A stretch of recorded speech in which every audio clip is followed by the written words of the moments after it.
Hola, buen día. Ahora vamos a ver el tema de hidrólisis de sales, ¿no? Que es parte también del equilibrio químico, pero con sales. Esto es con compuestos en estado sólido.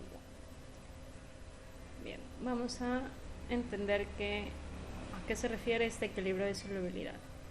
Jóvenes, antes que nada, ofrezco una disculpa por todos los ruidos extras que ustedes puedan escuchar, ¿sí?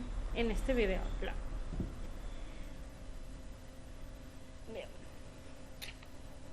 Importante, el disolvente siempre va a ser agua a menos que se señale otra cosa, y la temperatura a la que vamos a estar trabajando en procesos de solubilidad es de 25 grados Celsius. Bien. En esta imagen se las puse simplemente para diferenciar, ¿no?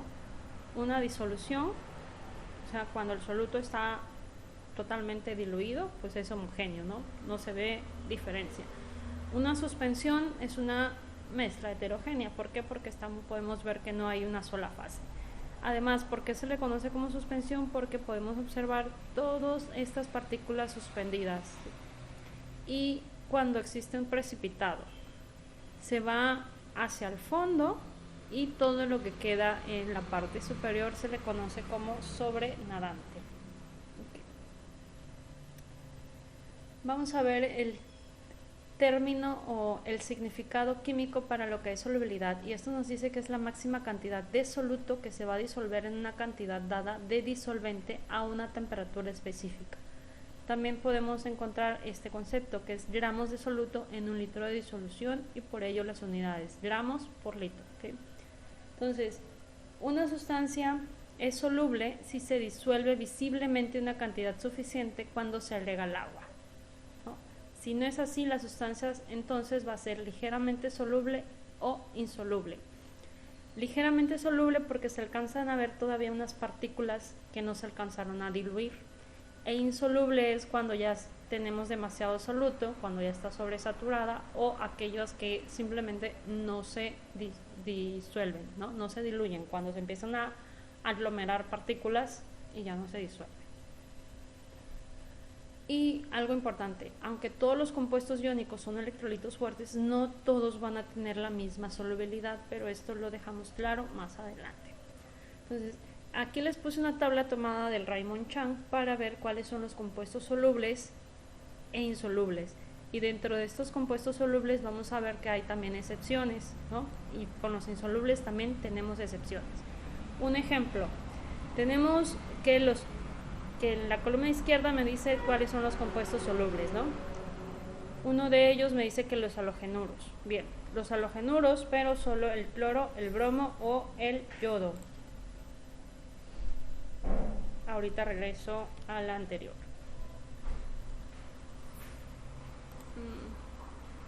Ahí está. Ok, entonces, los halogenuros. Dentro de los solubles está el cloro, bromo o yodo. Si tenemos un compuesto que es el cloro pero que está enlazado a la plata, por ejemplo, entonces ya va a ser insoluble. ¿Por qué? Porque dentro de las excepciones me está diciendo que todo el halogenuro enlazado a plata, a mercurio o a plomo van a ser insolubles, ¿de acuerdo? Ahora, dentro de los insolubles están todos estos, y vamos a poner un ejemplo. Los hidróxidos me dice que son insolubles, pero si yo tengo el hidróxido de bario, por ejemplo, entonces, como de las excepciones es que el hidróxido está enlazado al bario, entonces va a ser soluble, ¿sí? Para dejar esto un poquito más claro, veamos unos ejemplos. Sulfato de plata. Sulfato de plata, si lo vemos en la tabla, me está diciendo que los sulfatos son solubles, excepto los que están enlazados a estos elementos, y dentro de estos está plata. Quiere decir que el sulfato de plata es insoluble, ¿ok? La explicación aquí está. Tenemos otro ejemplo, el carbonato de calcio. La tabla nos dice que todos los carbonatos son insolubles, sin excepción. Entonces el carbonato de calcio, por lo tanto, es insoluble, y aquí está la explicación. El fosfato de sodio nos dice que los fosfatos son insolubles excepto cuando están enlazados o cuando están unidos a iones metálicos alcalinos, y los metálicos alcalinos son todos los de la familia 1A de su tabla periódica, y dentro de ellos está el sodio. Por lo tanto, el fosfato de sodio es soluble. Y aquí está la explicación, ¿no? Tabla nos muestra que los compuestos que contienen fosfato son insolubles, excepto los metálicos. Aquí. Ahora, el producto de solubilidad. Al leer este significado, ustedes les va a recordar a todo lo que hemos visto antes, ¿no? El producto de solubilidad es el producto de las concentraciones molares de los iones constituyentes, cada una elevado a la potencia de su coeficiente estequiométrico en la ecuación de equilibrio. ¿Sí? Se los dije, todo lo que hemos visto antes, ¿no? Entonces, ¿cómo podríamos expresar esto? Si tenemos un compuesto AB, este se va a disociar, les dije que eran sólidos, ¿recuerden? Y me va a formar los dos iones, o sea, se va a separar en dos iones, A y B, y este 2 está aquí, este coeficiente me está balanceando mi ecuación, porque aquí me dice que hay dos átomos de A, por eso le ponemos el coeficiente, ¿sí? Y ustedes preguntarán de dónde sale este 2 menos, sí, también de aquí. ¿Por qué? Porque recordemos que cuando formamos compuestos se intercambian las valencias, entonces este 2 que está aquí originalmente es de mi elemento B, por eso aparece aquí 2 menos. Entonces, si esto lo expreso en mi ecuación de equilibrio, que sería el producto de solubilidad, es Kps, va a ser igual a la concentración del ion A elevado al cuadrado por el coeficiente estequiométrico que tiene, por la concentración del ion B. Bueno, aquí es 2 menos, disculpen, ¿no? Aquí es más. Ok, así de sencillo. Ahora, ¿por qué no se toma en cuenta este? Recordemos que todas las especies en estado sólido no se toman en cuenta en equilibrios químicos, ¿sí? Por eso únicamente vamos a tener la multiplicación de las concentraciones molares de los iones formados. Entonces, el valor del producto de solubilidad, o sea de Kps, nos va a indicar la solubilidad de un compuesto iónico. Esto en sí entonces nos quiere decir que mientras mayor es el valor del producto de solubilidad, mi compuesto es más soluble, y mientras menor es el valor del producto de solubilidad, mi compuesto es menos soluble. ¿Sí? Ahora, vamos a dejar claro algo. Cuando comparemos solubilidades a partir de valores de Kps, debemos elegir compuestos que tengan fórmulas químicas semejantes. Ejemplos, estos de aquí. Por ejemplo, podemos comparar este con este, sí, porque tienen fórmulas químicas semejantes. ¿Qué quiere decir eso? Un átomo de cada elemento, ¿sí? Podemos comparar el fluoruro de calcio con el hidróxido de hierro, perdón. Sí, porque nos está diciendo que aquí tenemos dos flúor, y acá tenemos dos hidróxidos, ¿sí? Lo que no podemos hacer es comparar este con este, por ejemplo, el sulfuro de zinc con el fluoruro de calcio, porque ya no estamos hablando que son equimolares en cuanto al número de átomos, ¿de acuerdo? Bien. Solubilidad y producto iónico. Entonces, la solubilidad molar, que es semejante, de hecho es concepto totalmente similar al que vimos anterior, únicamente que como estamos hablando de molar, pues hace referencia al número de moles de soluto en un litro de disolución. Por ello las unidades son mol por litro. Entonces, tanto la solubilidad molar como la solubilidad se utilizan para calcular valores de Kps, o sea, del producto de solubilidad. Ahora, el producto iónico está representado como la Q, ¿sí? Y este se calcula de la misma manera que el producto de solubilidad. La diferencia es que el producto iónico va a representar concentraciones iniciales y el producto de solubilidad concentraciones en equilibrio.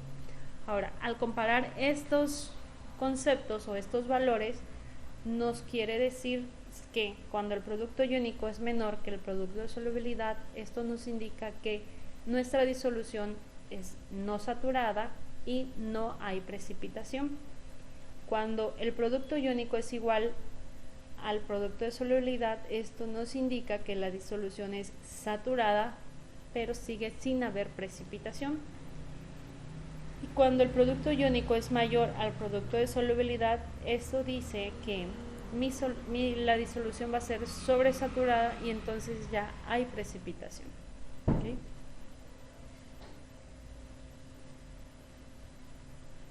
Ahora vamos a dar unos tips para hacer los cálculos de solubilidad y de producto de solubilidad. Entonces, los primeros tips van a ser cómo calcular producto de solubilidad a partir de la solubilidad de un compuesto. Entonces, si tenemos la solubilidad del compuesto, podemos calcular entonces la solubilidad molar del compuesto.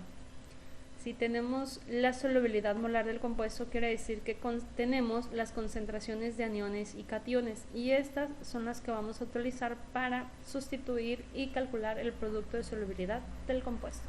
¿Sí? El siguiente es el cálculo de solubilidad, pero ahora a partir de producto de solubilidad, o sea, la inversa. Casi. Cuando nos piden calcular solubilidad, quiere decir que tenemos que tener el producto de solubilidad del compuesto. Este KPS o este producto de solubilidad de compuesto, ustedes lo tienen o lo pueden encontrar en tablas. ¿En qué tablas? Se las proporcioné cuando vimos equilibrio químico de ácidos y bases, y en esas tablas, la tabla número 5, están los productos de solubilidad de sales. ¿Okay? Entonces, si tenemos este dato, que es el KPS del compuesto, quiere decir entonces que podemos obtener las concentraciones de aniones y cationes, y al obtener concentraciones de aniones y cationes quiere decir entonces que vamos a tener la solubilidad molar del compuesto. Y al obtener esto, pues prácticamente ya tenemos lo que es la solubilidad del compuesto. Así de sencillo, estos pasitos. ¿Okay? Ahora, veámoslo en un ejemplo. El enunciado dice, la solubilidad del sulfato de calcio, aquí está su fórmula química, es de 0.67 gramos por litro y nos pide calcular el valor de KPS. Entonces, lo primero que debemos hacer es disociar o ionizar el sulfato de calcio. Y este me va a generar dos iones, el ion calcio y el ion sulfato. Bien. Recordemos que estas son las valencias, ¿sí? Entonces, de inicio, lo que hemos visto en casos anteriores para calcular equilibrio. ¿Por qué equilibrio? Porque estamos utilizando una constante de equilibrio, que es KPS. Vamos a calcular, perdón. Entonces, de inicio no tenemos nada de concentración en el ion calcio y en el ion sulfato. Pero en equilibrio quiere decir entonces que esto va a ser S y S, que sería lo mismo que ustedes lo representen con X. Lo estoy representando por S por el término de solubilidad. Entonces, expresamos la ecuación en equilibrio, que es KPS igual a la concentración del ion calcio por la concentración de ion sulfato. Si sustituimos, recuerden que debemos de tomar los valores que están en equilibrio, que sería S por S. S de ion calcio y S de ion sulfato. Y eso entonces nos dice que KPS es igual a S cuadrada. Pero recuerden algo, nos están dando solubilidad. Y como la solubilidad es 0.67, entonces los pasos anteriores me decían que si ya tenía la solubilidad tenía que tenerla en concentraciones molares, ¿no? Quiere decir entonces que lo que vamos a hacer es una conversión. Los 0.67 gramos, que es la solubilidad del sulfato del calcio, lo vamos a convertir a moles, y para ello necesitamos el peso molecular. Entonces, gramos de sulfato de calcio se van y entonces nos quedan unidades mol por litro, y esto nos da 4.9 por 10 a la menos 3 mol por litro. ¿Sí? Si ya tenemos esto, entonces vamos a sustituir ahora en esta KPS, que es igual a S cuadrada. Ya tenemos el valor de S, entonces quiere decir que solo vamos a elevar al cuadrado y nos da el valor de KPS, 2.4 por 10 a la menos 5. Así de simple y así de sencillo, ¿ok? Ya obtenemos lo que nos pide, calcular el valor de KPS. Perfecto. Veamos ahora otro ejemplo, que ahora nos pide calcular la solubilidad del hidróxido de cobre. Quiere decir entonces que, como vimos en dos láminas atrás, si nos piden calcular solubilidad, debemos tener el valor del producto de solubilidad, o sea, de KPS. Y eso lo vemos en tablas. Entonces, lo primero que vamos a hacer es ionizar y van a quedar dos iones, el ion cobre y el ion hidroxilo. Y este 2 que tenemos aquí, recordemos, es solo para balancear nuestra ecuación. Bien. Entonces, de inicio, no tenemos nada en ion cobre, no tenemos nada en ion oxidrilo. En equilibrio quiere decir entonces que este va a ser S y este, por este coeficiente estequiométrico para el oxidrilo, va a ser 2S. Si aquí hubieron 3, sería 3S, ¿sí? Bien.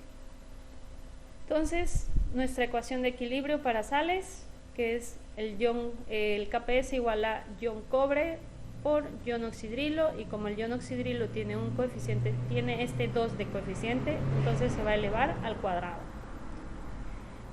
Y para sustituir en esta, recuerden que debemos de tomar lo que tenemos en equilibrio, entonces sería S por 2S al cuadrado, y esto sería equivalente a que nuestro KPS sería igual a 4S al cubo. Entonces, de la tabla 5, tomamos de las tablas que les di de constantes de equilibrio, en la tabla 5 vamos a obtener el producto de solubilidad para el hidróxido de cobre, ¿sí? Para poder sustituir en esto. Y el producto de solubilidad es este, 2.2 por 10 a la menos 20, va a ser igual entonces a 4S al cubo. Entonces, lo que debemos hacer es despejar, debemos dejar solo la S, que es nuestra incógnita, nos piden calcular solubilidad. La S es nuestra incógnita. El 4 lo está multiplicando, va a pasar dividiendo. Y cuando tenemos una potencia, sacamos la raíz de esa potencia. Entonces, nos quedaría así. 2.2 por 10 a la menos 20 entre 4, raíz cúbica de esto, sería, si sustituimos en la calculadora, hacemos el cálculo y tenemos que la solubilidad es de 1.765 por 10 a la menos 7 mol por litro. ¿Vieron? Fácil, sencillo de realizar. Ahora veamos un subtema. Predicción de las reacciones de precipitación. ¿Se puede hacer esto? Sí. ¿Cómo? Pues con lo que ustedes ya tienen. A partir del conocimiento de las reglas de solubilidad, estas reglas de solubilidad recuerden que son las tablas que les puse. Y con los productos de solubilidad, o sea, los valores de KPS que están en tablas.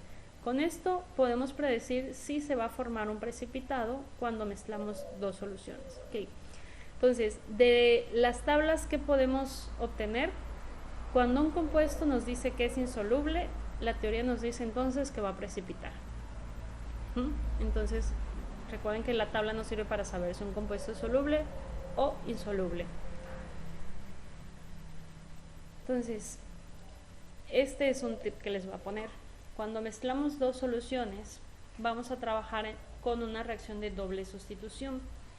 Esto en sí lo que él nos dice es la regla para trabajar con reacciones de doble sustitución, sobre todo para obtener el producto, es que los metales que tienen nuestras sustancias de inicio, nuestros reactivos, se van a intercambiar para formar productos.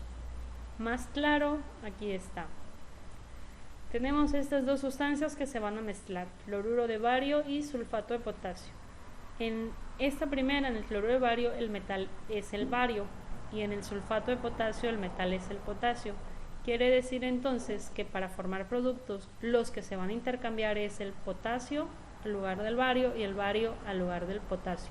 Me quedaría entonces, los productos serían cloruro de potasio intercambiando más sulfato de bario. Así de simple, ¿sí?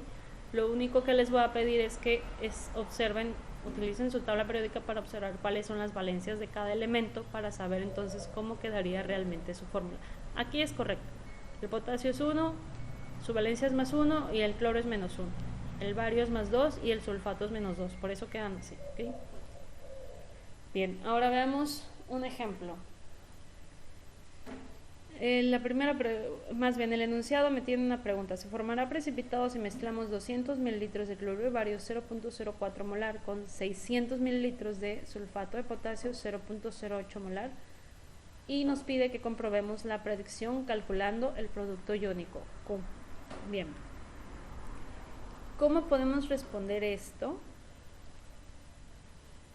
Tenemos entonces nuestra reacción, ¿no? Nuestros dos reactivos que son, si observan, es la misma reacción que les puse antes, por lo tanto sabemos cuáles son nuestros productos, ¿no? Ahora, ¿cómo puedo saber o cómo puedo responder si va a haber un precipitado al mezclar estas dos sustancias? Porque vamos a observar cuáles son nuestros productos y entonces vamos a irnos a la tablita que les puse antes y observar, ¿no? Veamos, el primero es cloruro de potasio, entonces me está diciendo que hay un halogenuro y me dice que los halogenuros son solubles excepto si está mezclado con alguno de estos metales, y como ninguno de estos es potasio, entonces me indica que el cloruro de potasio es soluble, ¿no? Veamos entonces ahora el otro, sulfato de bario. La tablita me dice que los sulfatos son solubles excepto cuando están mezclados con todos estos metales, y dentro de estos sí, aquí está el bario, entonces es insoluble y precipita. La flechita para abajo que ustedes verán en las reacciones está indicando que este compuesto es insoluble y por lo tanto precipita. Ok, con esta información respondimos teóricamente que debe haber algún precipitado. Ahora, como nos pide comprobar la predicción calculando Q, quiere decir que vamos a trabajar con sulfato de bario, que es el que precipita. Bien. Para ello, aquí está, les puse otra vez la ecuación, la reacción química, y trabajamos con sulfato de bario, que es el que va a precipitar. Recuerden que cuando este se disocia me va a formar ion bario y ion sulfato, y entonces necesitamos saber la concentración de ion bario y la de ion sulfato. Entonces, el ion bario parte de cloruro de bario, entonces vamos a calcular el aporte que nos da el ion bario. ¿Y de dónde viene? Pues nos decía inicialmente el ejercicio que se mezclan 200 mililitros de cloruro de bario 0.004 molar, no, 200 mililitros. Entonces, recordemos que esto 0.004 molar nos dice que hay 0.004 moles en un litro. Y con una regla de 3 podemos saber cuánto hay en 200 mililitros, 8 por 10 a la menos 4 moles. Lo siguiente es calcular la concentración neta, real, y esto es calculando, o sea, dividiendo los moles, la concentración molar, moles por litro, ¿no?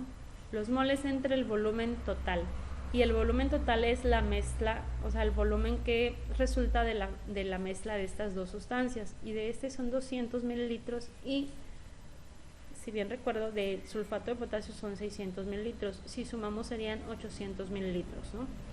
Por eso aquí les pongo 8 por 10 a la menos 4 moles, que son los moles que obtuvimos de bario, entre el volumen total de la mezcla, que serían 0.8 litros. Y eso nos da 1 por 10 a la menos 3 molar. Ya sabemos qué concentración hay de ion bario y hacemos exactamente lo mismo para el ion sulfato. Nos dice que viene de los 600 mililitros, por lo tanto hacemos la regla de 3 para 600 mililitros y nos da que son 4.8 por 10 a la menos 3 moles. Si calculamos su concentración molar, que es los moles entre el volumen total, nos da 6 por 10 a la menos 3 molar. Ahora, ya teniendo estas concentraciones, solo vamos a sustituir. Les decía, el sulfato de bario se ioniza y nos va a formar dos iones, el ion bario y el ion sulfato. Entonces, ¿qué datos ya tenemos de todo lo que hemos calculado, en la concentración del ion bario, la concentración del ion sulfato y el valor de KPS, que lo tenemos por tabla? Y sabemos entonces que el producto iónico, que es lo que debemos calcular, es concentraciones del ion bario y el ion sulfato, concentraciones iniciales, ¿no? Entonces, sustituyendo en esta ecuación, obtenemos el valor de Q, que es el producto iónico, 6 por 10 a la menos 6. Entonces, lo que vamos a hacer es comparar valores del producto iónico y del producto de solubilidad, y me dice que el producto iónico es mayor al producto de solubilidad. Y si nos vamos a la teoría de unas láminas atrás, esto nos quiere decir que mi solución es sobresaturada y por lo tanto va a precipitar. Esto comprueba la teoría de que el sulfato de bario precipita. ¿De acuerdo? Bien, jóvenes, muchas gracias por su atención y deseo que ustedes puedan entender lo que les acabo de explicar. Les dejo las referencias de donde obtuve esta información y mi mensaje final.